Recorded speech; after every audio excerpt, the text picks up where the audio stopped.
Yeah, that one was heavy. And guys came out with a lot of life, gave us a little bit of room. What a great job by Brad, stick in there. I mean, we're a couple of hitters away from talking about whether we're going to be able to keep him in that game or not in the first 37 pitches with a lot of traffic and minimize the damage. And did a great job. Guys made good plays behind him. I mean, there was had some good base running, and just a lot of things done well, and couldn't have been more timely. And one follow-up there with Keller. How important was it to see some of those shutdown innings after you guys scored? I think both times after those big innings, he comes out, throws up zeros. Exactly right, Lynn. Yeah, the second and third, that's made a big point of that ourselves. And it's just such a momentum keeper when we can go out and be able to have Brad make good pitches. We've watched him do it so many times now. If he does have a rough one, he can get it locked in.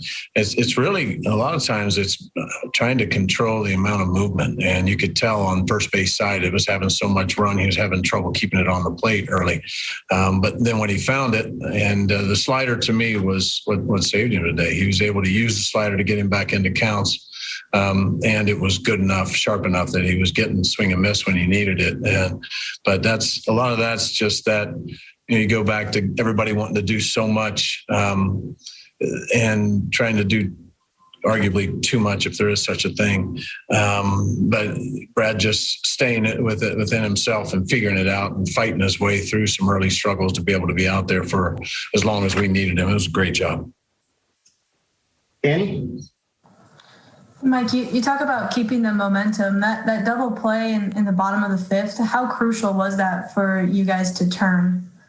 Yeah, and those have been ones that have been slipping away, and we've hit our share here in the last couple of weeks. So Whit and Nikki both have been really working well together, and you're watching the turns just have a little more just fluidity to them, and the timing. And as you're watching the runner get down first base, you're thinking that it might not happen, and they're doing a great job getting the ball in and out of the glove, and just shows what kind of athletes we have in the middle of the field.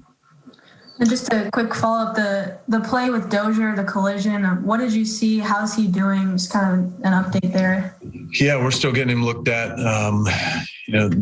Had a knee issue. I think they collided knees, and then obviously the head we're always going to keep a close look on, but that was violent. That was scary.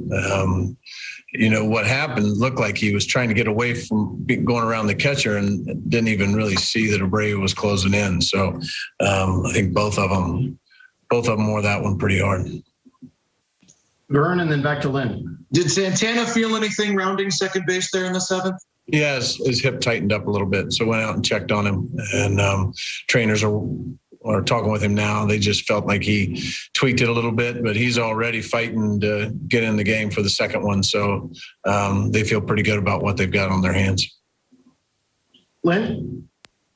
Yeah, Mike, I just wanted to ask, since we were talking about sort of needing to get that big hit, I think just yesterday, to see the 2 home runs with guys on base, I mean, how good was that for you guys today?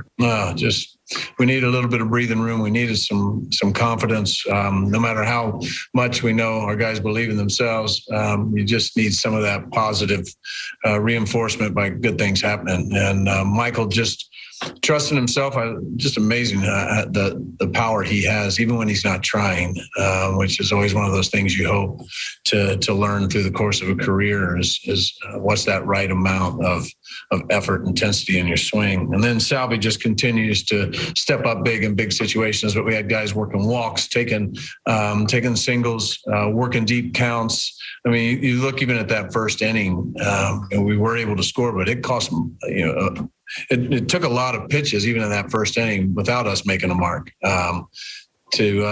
Guys were grinding through. You're looking at deep counts, full counts. Those are the kind of at-bats we love to see, and love to see the good results also. Alec, let's wrap it up. Yeah, Mike, you mentioned it, but just for these guys to get the result after sticking with the process for as long as they have, just how good is that to see? yeah, the staff and all of us that watch know that this is going to work out.